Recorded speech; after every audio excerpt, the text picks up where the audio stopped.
La historia no siempre elige a los más sabios o a los más nobles para cambiar el destino del mundo.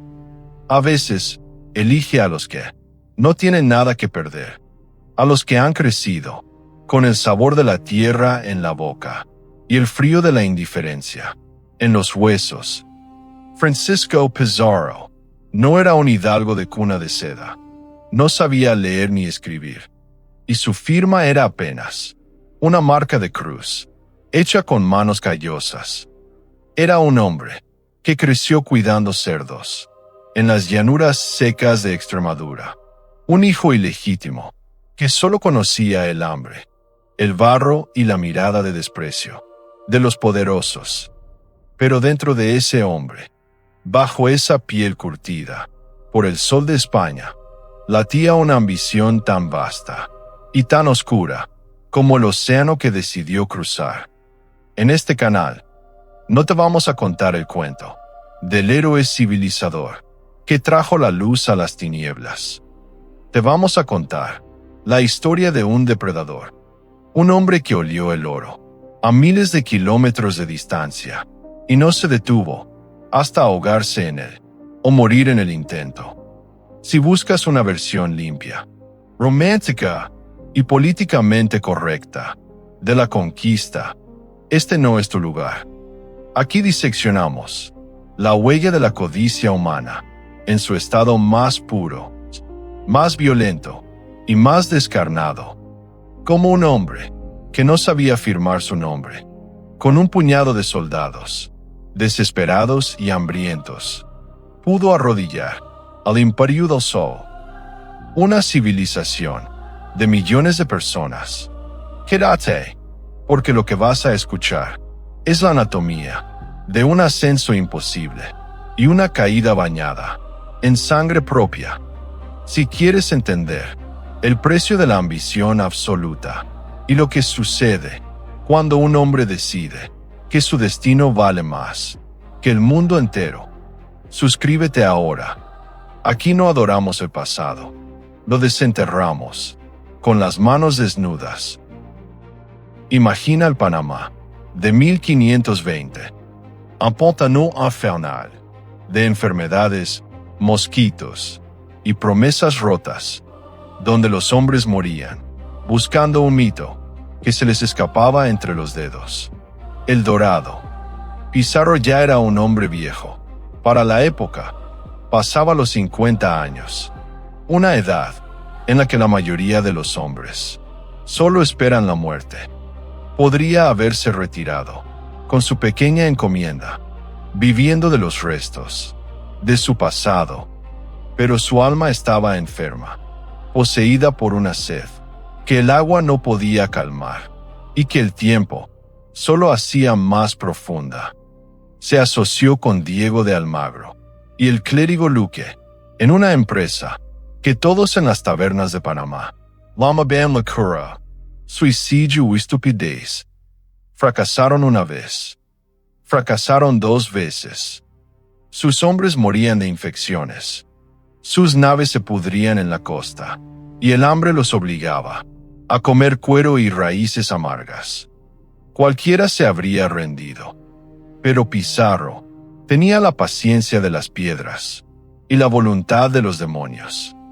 Y entonces, en la Isla del Gallo, ocurrió el momento que define la esencia de nuestra marca, la huella que separa a los hombres comunes de los mitos.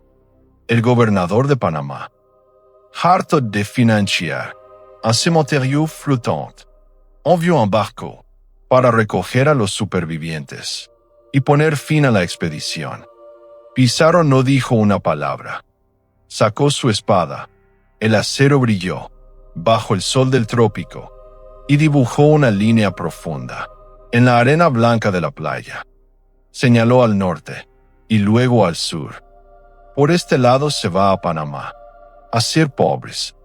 Por este otro, al Perú, a ser ricos. Escoja el que sea buen castellano, lo que más bien le estuviere. Solo 13 hombres. 13 desesperados, que habían perdido el miedo a la muerte. Cruzaron esa línea. Los 13 de la fama. Esa línea en la arena no era solo un límite geográfico. Era el límite entre la mediocridad del olvido y la eternidad del oro. Pizarro no buscaba permiso de reyes ni de gobernadores. Él estaba dictando su propio destino sobre la tierra. Si este momento de decisión absoluta, donde todo se apuesta a una sola carta, te hace vibrar el espíritu. Se escribir. Aquí solo hablamos de los que se atrevieron a cruzar la línea cuando todos los demás retrocedieron. Pizarro no volvió a Panamá como a fracasado. Volvió como un hombre que había visto el destello del metal sagrado en los ojos de los nativos. Viajó a España, se arrodilló ante el emperador Carlos V y consiguió lo que siempre soñó mientras cuidaba cerdos: el título de gobernador y capitán general. Pero los títulos son solo tinta sobre papel seco. La verdadera realidad, la que huele a sangre y a metal, lo esperaba en los Andes. Allí, un imperio de millones de personas estaba a punto de descubrir que el acero español no conoce la piedad y que la ambición de un solo hombre puede ser más destructiva que un terremoto. Pizarro estaba regresando, y esta vez no traía promesas vacías. Traía el fuego del fin del mundo. Pizarro y sus 168 hombres no eran simples soldados marchando hacia una batalla. Eran fantasmas de acero, subiendo por las venas de los Andes, movidos por una codicia que desafiaba toda lógica militar y humana. Imagina el frío cortante de las alturas, el aire enrarecido que quema los pulmones y el silencio sepulcral de unas montañas que parecen vigilar cada paso de estos intrusos. Frente a ellos, Atahualpa, el Inca, el Hijo del Sol, el soberano de un imperio que se extendía por miles de kilómetros, descansaba en las termas de Cajamarca, rodeado de un ejército de 80,000 guerreros. 80,000 contra 168. Cualquier hombre con un ápice de cordura habría dado media vuelta, pero Pizarro no conocía la cordura, solo conocía el hambre de gloria que lo había perseguido desde los chiqueros de Extremadura. Para él, el riesgo absoluto era la única moneda que podía comprar la eternidad. Si te impresiona cómo un puñado de desesperados pudo mirar a los ojos a un Dios viviente sin pestañear, sabiendo que un solo error significaba una muerte lenta y dolorosa, suscríbete ahora mismo. Aquí no analizamos victorias fáciles ni conquistas románticas. Aquí analizamos la psicología de los depredadores que rompen las reglas del mundo para reconstruirlo a su imagen y semejanza. Únete a nuestra legión antes de que la sombra de la historia nos alcance a todos y nos borre del mapa. Aquel noviembre de 1532, el aire en la plaza de Cajamarca estaba cargado de una electricidad estática, de un presagio de muerte que ni siquiera el sol de los Andes podía disipar. Atahualpa, en su soberbia divina, en su convicción de ser un ser intocable, cometió el error más costoso de la historia. Dejó que los españoles entraran en la plaza cerrada. Los veía como curiosidades, como seres extraños, con pelos en la cara. Ve animales desconocidos que podía aplastar con un simple gesto. Que poco conocía la desesperación del acero español. Pizarro no había cruzado el océano para parlamentar. no había caminado sobre cadáveres para ser un invitado de honor. Pizarro venía a decapitar al imperio, a arrancar el corazón del sol con sus propias manos. El plan era un suicidio colectivo o una gloria inimaginable. Capturar al Inca en medio de su propio ejército. Escondió a sus hombres en los edificios que rodeaban la plaza, ocultos en la oscuridad, con los dedos en los gatillos y las manos temblando sobre los pomos de las espadas. Cuando Atahualpa entró en la plaza sobre su litera de oro, rodeado de miles de sirvientes, el silencio era tan denso que se podía cortar con un cuchillo. El fraile Valverde se acercó al Inca, le habló de un Dios que no conocía y le entregó un libro que no sabía leer, la Biblia. Cuando Atahualpa, ofendido por la insolencia, arrojó el libro sagrado al suelo, el mundo que conocían, los incas, murió en ese preciso instante. Santiago y a ellos. El grito de Pizarro fue la señal para el fin de una era. El estruendo de los arcabuces, el humo negro que olía a azufre y el galope atronador de los caballos sembraron un pánico primario. No fue una batalla, fue una carnicería, coreografiada por la ambición más absoluta. Pizarro, con su espada en alto, se abrió paso entre la masa de cuerpos, con un solo objetivo, en la mirada, la litera de oro.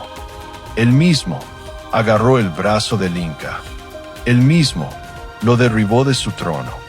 En un solo instante, el corazón del imperio dejó de latir.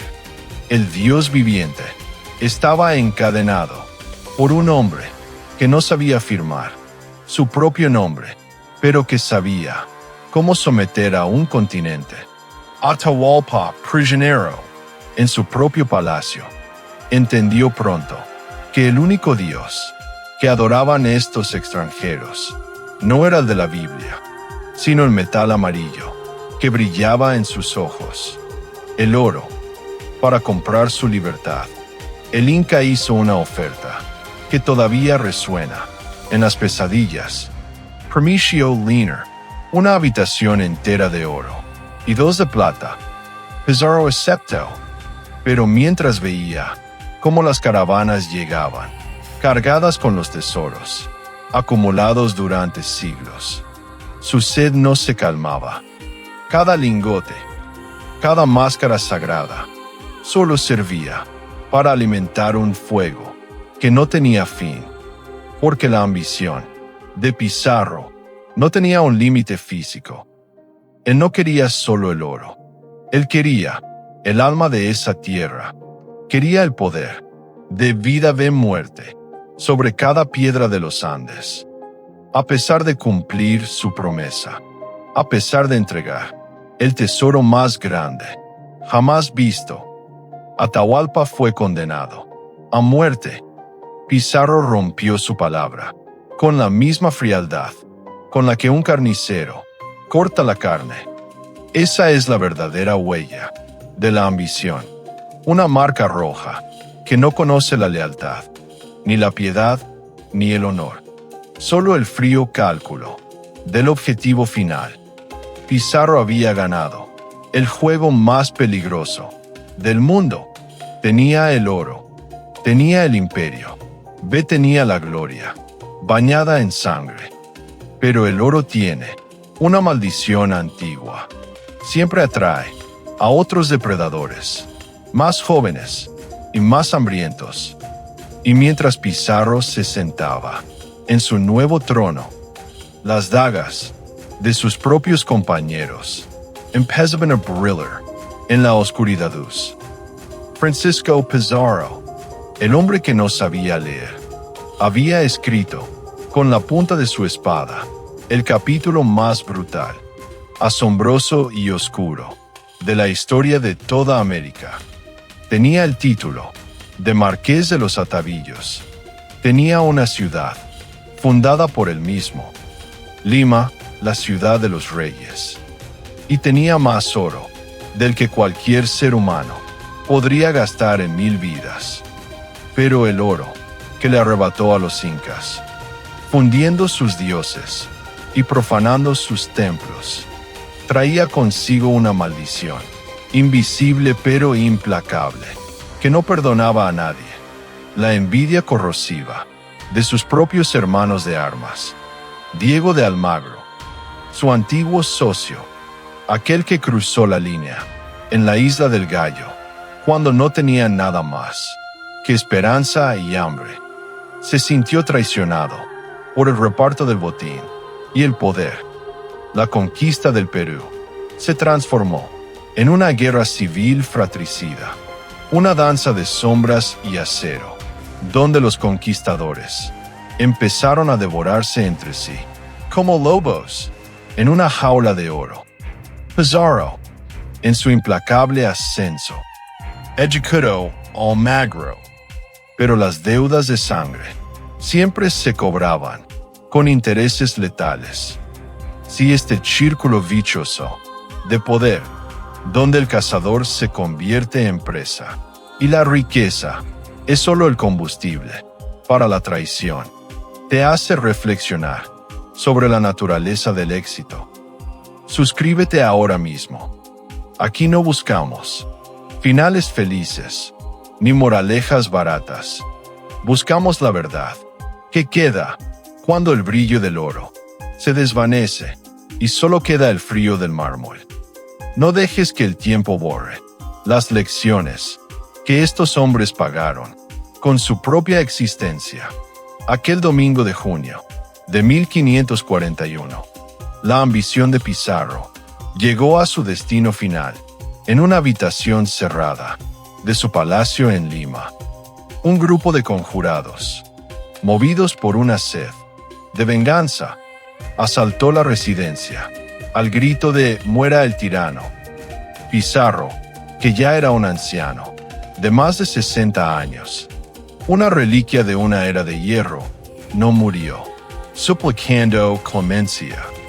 Luchó como el depredador alfa que siempre fue, defendiéndose con una espada que ya le pesaba en las manos, pero que seguía buscando la carne de sus enemigos. Cuando una estocada final le atravesó la garganta, el conquistador del Perú cayó al suelo, sintiendo el calor de su propia sangre empapando la ropa de seda que el oro le había comprado. Dicen los cronistas que en su último suspiro, Francisco Pizarro dibujó una cruz con su dedo, manchado de rojo, en el frío suelo de piedra.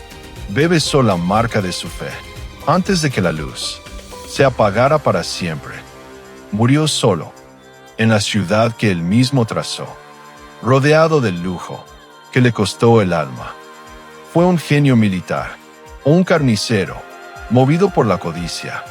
La respuesta es que fue el símbolo más puro de la ambición humana, esa fuerza que es capaz de mover montañas, pero que termina por enterrar a quien la posee. Pizarro nos enseñó una lección brutal. Se puede conquistar un mundo entero, pero nunca se puede conquistar la sed interna que te lleva a hacerlo. Su huella no está en las estatuas de bronce. Su huella está en la cicatriz profunda que dejó en los Andes, una marca de acero que cambió para siempre el destino de un continente. Antes de cerrar este altar de la codicia, si este viaje te ha abierto los ojos, quédate con nosotros. Aquí no contamos historias para que duermas tranquilo. Contamos historias para que despiertes. Suscríbete y ayúdanos a rescatar las sombras que el tiempo intentó sepultar. Porque el oro puede fundirse, pero la huella de la ambición es eterna. Si hoy Francisco Pizarro fuera representado en nuestro altar de sombras. No tendría un monumento de mármol blanco. Tendría un puñado de arena blanca, dividida por una línea profunda y violenta.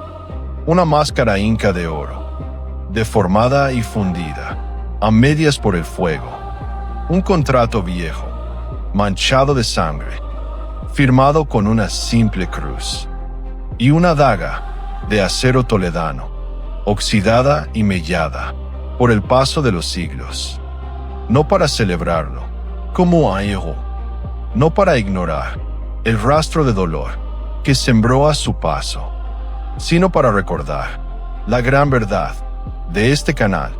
Toda huella deja sombra, y en la sombra de Pizarro vemos el reflejo aterrador de lo que somos capaces cuando la ambición es nuestro único Dios. La historia no necesita aplausos fáciles, necesita espejos. Esto fue la huella que dejaron